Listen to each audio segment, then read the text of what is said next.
when the suspect is smarter than a detective. I'm not signing nothing. Okay. I've been through the system, buddy. I know how I know it you works. have. I know you have. You're Jeff. not my friend. Yes, All you're you- trying to get is some stupid ass confession, and you're not gonna get one. On a seemingly regular evening in 2011, alarm bells began to sound itself in a local 7-Eleven. Reports of an armed robbery began flooding into the local police department. But upon arrival at the scene, the suspect was nowhere to be found. After expanding the search, that's when it's assumed police heard commotion in a house nearby. And without any other leads, they stormed in, discovering a known heroin addict sitting inside with a gun. Without any other evidence, they arrested the man and brought him to be interviewed. This so-called addict was Jeff Pearson, the man who committed the robbery. And the following goes down in history as one of the only times a man single-handedly beat the cops at their own game. All that while experiencing horrific heroin withdrawals. This is what happens when the... How'd they get outsmarted by an addict? When they're mid withdrawals too. What the fuck? How'd they get outsmarted like that? Suspect outsmarts the cop. The next 24 hours were captured on police cameras within the interview room.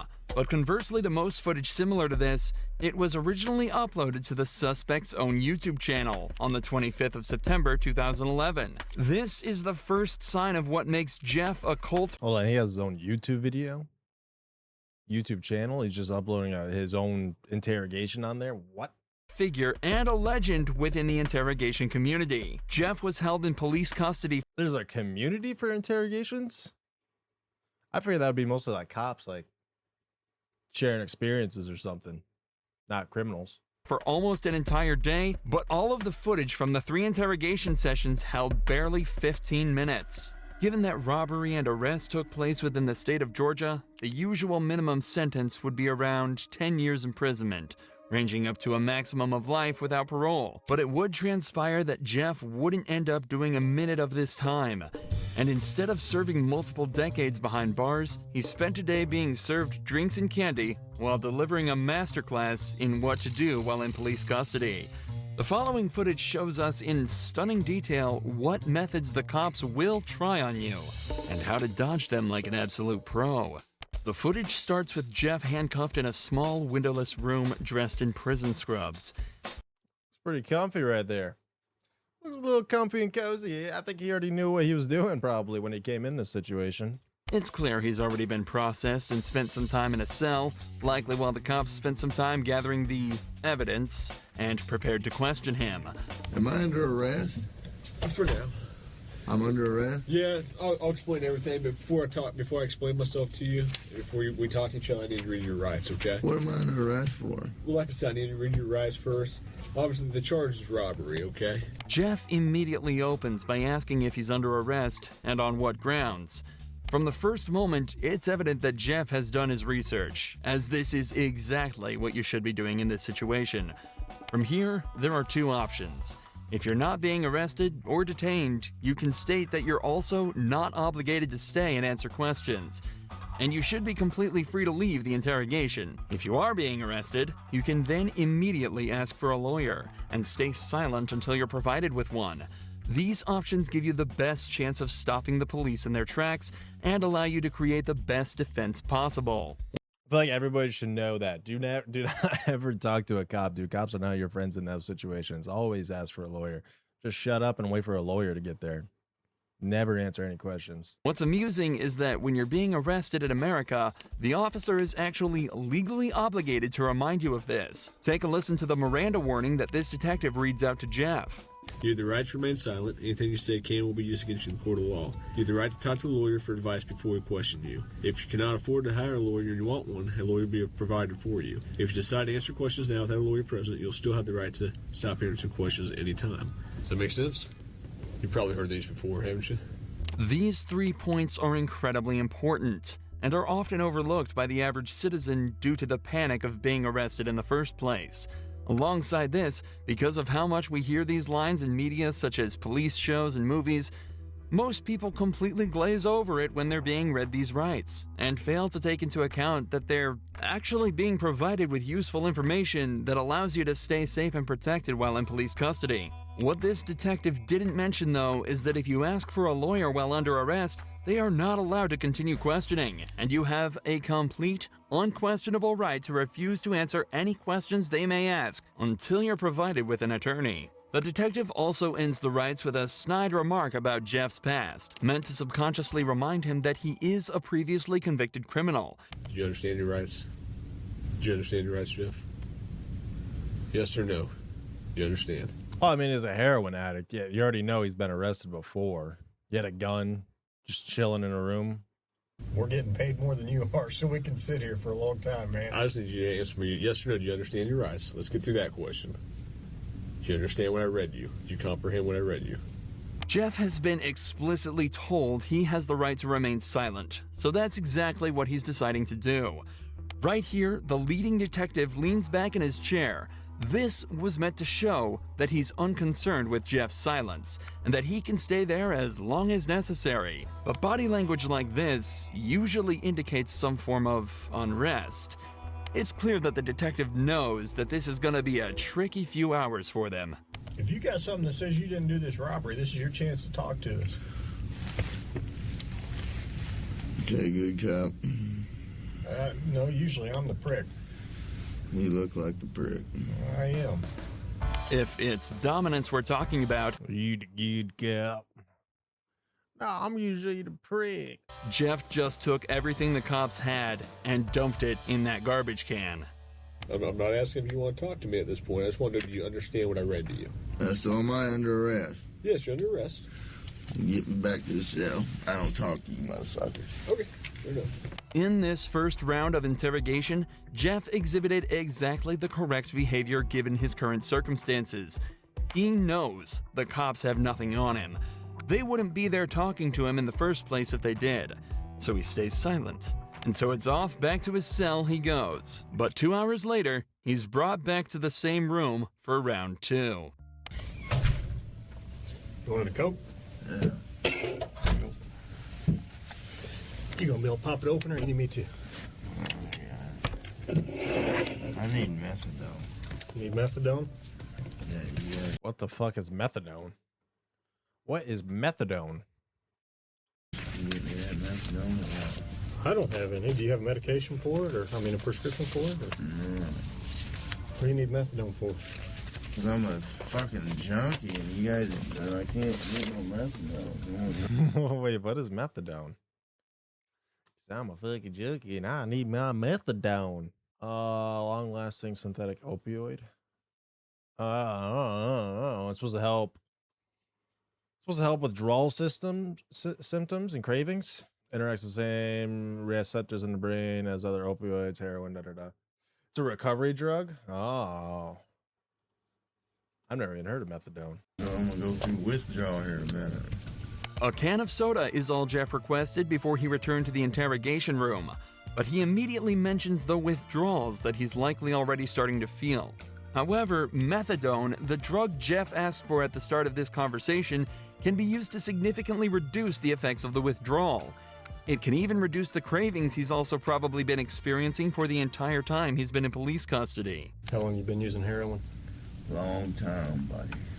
10 years? That would be the worst experience, going through withdrawals and you're handcuffed and it just getting interrogated and everything. That would just make you go on edge. Coming off withdrawals from heroin, that's gotta be some of the most uncomfortable shit ever. 15 years? I hardly been alive that long. What are you trying to talk to me about here? You say he's hardly been alive 10, 15 years? Alive that long? Long time, buddy. 10 years? 15 years? I hardly been alive that long. What are you trying to talk to me about here? Talk to you about what happened last night. I think he's been alive a little longer than 10, 15 years. Know a bunch of fuckers around here where I'm from that's on that shit. I don't know if it's really better than heroin. I guess if you're trying to come off of it, it'd be better for you. But just taking that shit just because, that's just bad, you know? Look, here's the deal. Either you're in a bad set of circumstances or you went and committed an armed robbery last night. Yeah, right? I'm in a shitty, wrong place at the wrong time, obviously. I didn't commit no fucking armed robbery. All right, then let's talk about this. Let's I don't not have keep nothing. up I the don't talk to the police, man. Jeff is clearly Why hasn't he just gotten a lawyer yet? through with the personal talk and wants to get back to the matter at hand. In his eyes, he's been arrested for something he didn't do and wants to get out of there as quickly as possible. Okay. I've been through the system, buddy. I know how I know it you works. have. I know you have, You're Jeff. not my friend. I'm not your friend. You're trying to fucking get me. Or you're No, trying I'm not trying to get all you. you're trying to get is some fucking stupid ass fucking confession, and you're not gonna get one. Jeff, I'm not going to get a confession out of you for nothing. Exactly, because I And didn't I'm do not trying nothing. to get a confession out of you. Okay, I'm gonna tell you, I didn't commit no armed robbery, and y'all ain't got no fucking evidence saying I did. Let me go. All you did is find me sitting in my buddy's house because my fucking buddy's dog's going ape shit. I go outside, there are cops everywhere, and they spotlight me. They say, "Come here." I say, "What's up?" They search me. They ain't find Hang on. nothing. What's Let up? me read this. No, Okay. Yes. because I'm not gonna sign it. You don't have to sign it. But let me read it for you. Okay? I'm not signing nothing. You don't have to sign it. The irony of this cop saying he's not trying to get Jeff while he has him handcuffed in an interrogation room questioning him is very amusing. But even through all this, every part of what Jeff said here is so perfect it almost sounds rehearsed. It's an incredible display of personal legal defense, and is even more impressive when you layer it with the fact that Jeff is almost definitely starting to experience withdrawals. I also want to highlight the point Jeff made about how cops are simply trying to force a confession out of him. One of the main techniques used in these interrogations is the Reed technique, developed by a former cop and psychologist in the 1960s after he extracted a confession from a man accused of murdering his own wife. The technique consists of 9 steps, beginning with a polite discussion about why the suspect is being accused of Positive confrontation. Shift the blame away from the suspect. Minimize frequency of suspect denials. the crime, followed by using certain body language and actions within the Accused to give a reason why he or she did not do it. Reinforce sincerity, ensure the suspect is receptive. interrogation as a Basically, what you're trying to do is manipulate them into saying, yeah, I did this. display of guilt. The method ends with offering the suspect 2 Come quieter and listen, move the theme discussion towards alternatives. Pose an alternative question, give a choice for what happened. One more acceptable than the other. Lead the suspect to repeat the admission of guilt in front of witnesses and develop corroborating the information and establish validity. alternative statements they can agree with. Documented admission or confession. So it's basically just like get them. You're One tricking of them to which say, is I did this. slightly more acceptable than the other, but whichever is chosen admits guilt and is counted as a confession. This method forces the suspect into a corner and is exceedingly good at extracting false confessions from innocent suspects.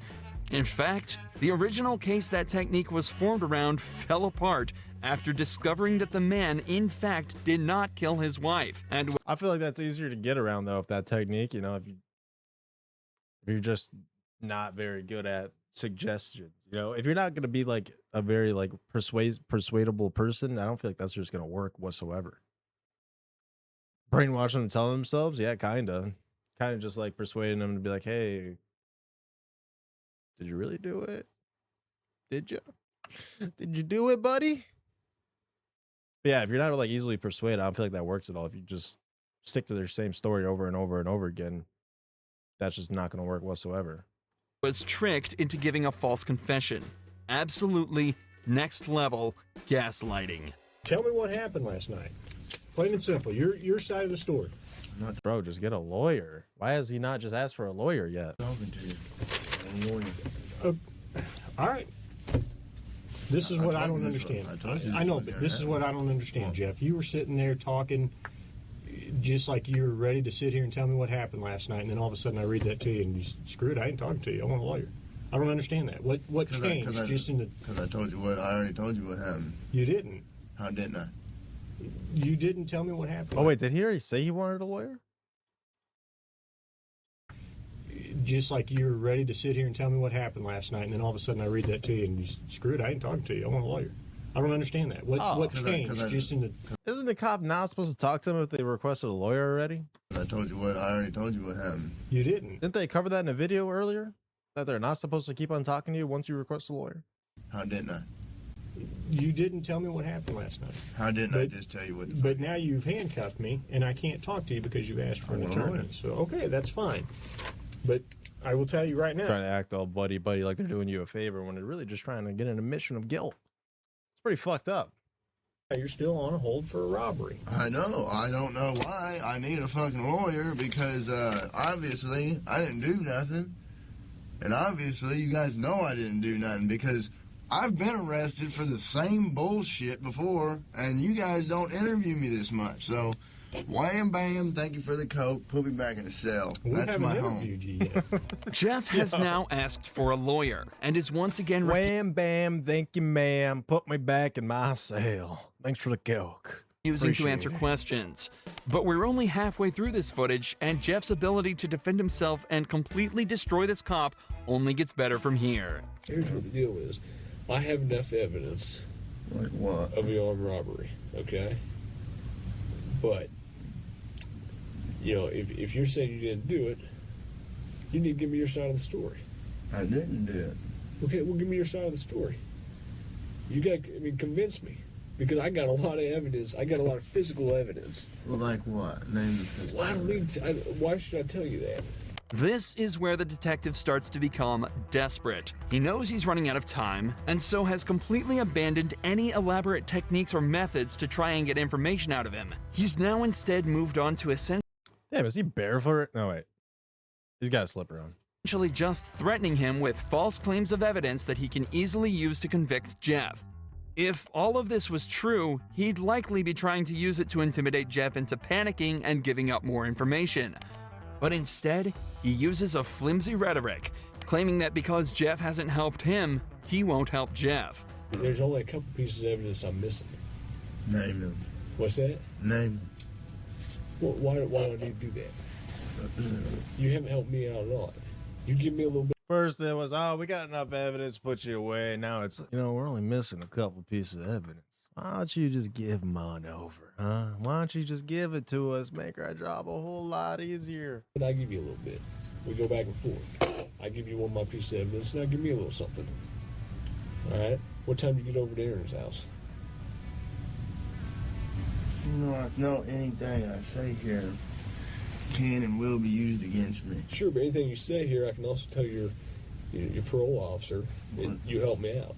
That doesn't mean dick. Now the detective is desperately trying to bargain with Jeff.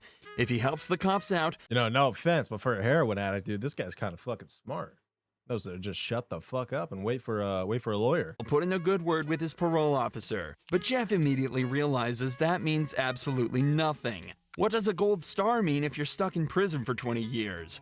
This further enforces the idea that cops have absolutely nothing to convict Jeff with, and also shows that they know they're running out of time.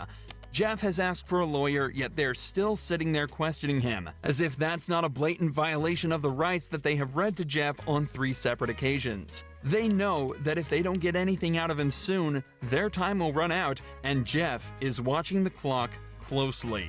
For the next 4 minutes of the interrogation, Jeff continues to deny and combat anything the police say to him.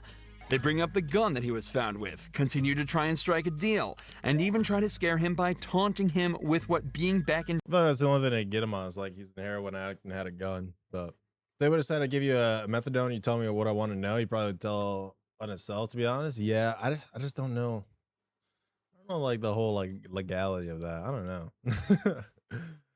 It's kind of weird. Like, it saying, I'll give you drugs and you just tell me what you need, what we need to know. I feel like this guy knows that they have nothing,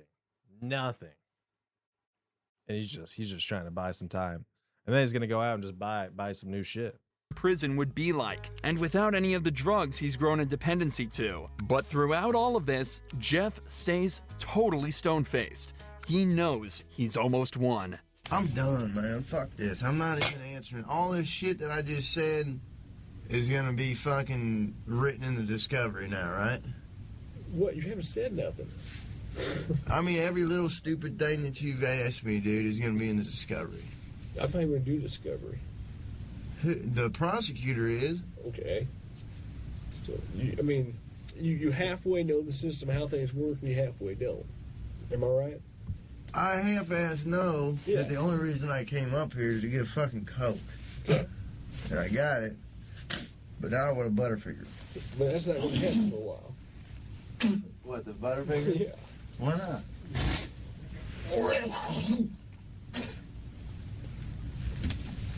I need to go to the hospital.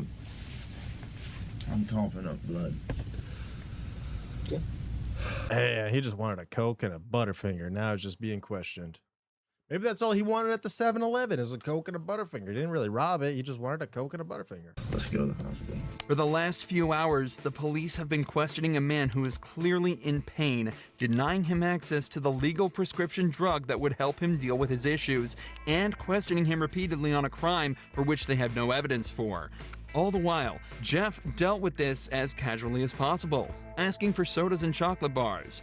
Jeff knew misspeaking at any point could lead him down a slippery slope, so he exerted his rights in the perfect way, and 12 hours later, it's recorded that he was released from custody and sent on his merry way. It's also reported that from here, Jeff began to turn his life around. He's off heroin and now spends his time uploading to the same YouTube channel the footage Hey, good for Jeff, man. Good from for this Jeff. video was uploaded to. He makes music and even gives extra tips on how to avoid the police's tricks. Yo. What a guy. What a guy. W. Jeff, man.